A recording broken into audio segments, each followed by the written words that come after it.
Comment François Hollande a-t-il pu décevoir autant et aussi vite les Français, notamment ceux qui lui avaient fait confiance en mai 2012 ? Mieux qu'un commentaire, plus percutant que les critiques de l'opposition, il suffit de regarder les images du président de la République tournées par Patrick Rothman dans son film Le Pouvoir.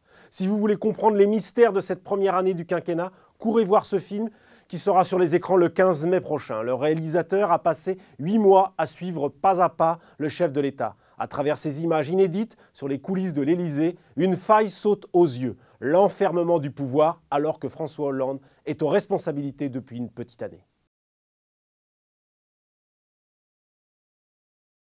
8 mois dans le sillage de François Hollande, 50 jours de tournage inside, le chef de l'État a fait un sacré cadeau au réalisateur Patrick Rothman et au journaliste Pierre Favier en les autorisant à filmer les premières semaines de sa présidence.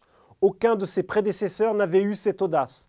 François Mitterrand avait laissé filmer quelques images muettes, Jacques Chirac avait refermé les portes du palais de l'Élysée et Nicolas Sarkozy, pourtant accro à la communication politique, n'a jamais laissé les caméras entrer dans le palais. François Hollande a joué le jeu au point d'oublier la caméra. Pas sûr qu'il ait eu raison, tant l'impression laissée par le film est cruelle.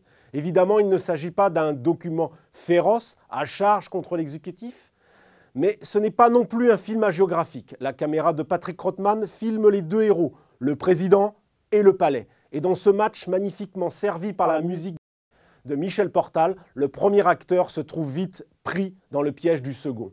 Ce président dont la proximité et la simplicité étaient a priori ses points forts, paraît totalement happé par la pesanteur du pouvoir, presque paralysé, alors que le quinquennat ne fait que commencer, comme déjà enfermé dans sa tour d'ivoire.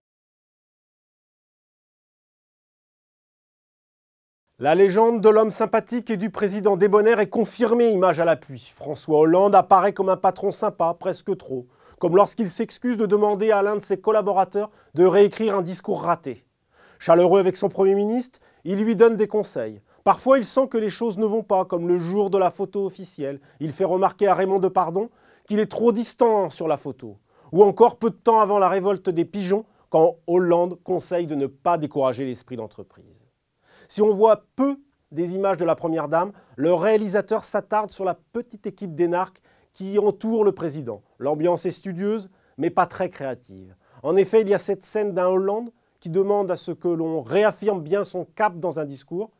L'un de ses conseillers lui répond, se tournant vers lui, « Oui, c'est vrai, il faudrait dessiner la France de 2020, mais sans en dire plus. » Au-delà des images inédites d'un conseil des ministres, d'un conseil de défense, l'impression d'ensemble est cruelle pour François Hollande. Pourtant, le président connaît ce palais et s'en méfie. Ancien collaborateur de François Mitterrand, il avertit lui-même ses conseillers, réunis au grand complet, peu de temps après son installation, et lâche cette phrase « La vie doit être davantage présente. Ce n'est pas facile de travailler dans un palais. »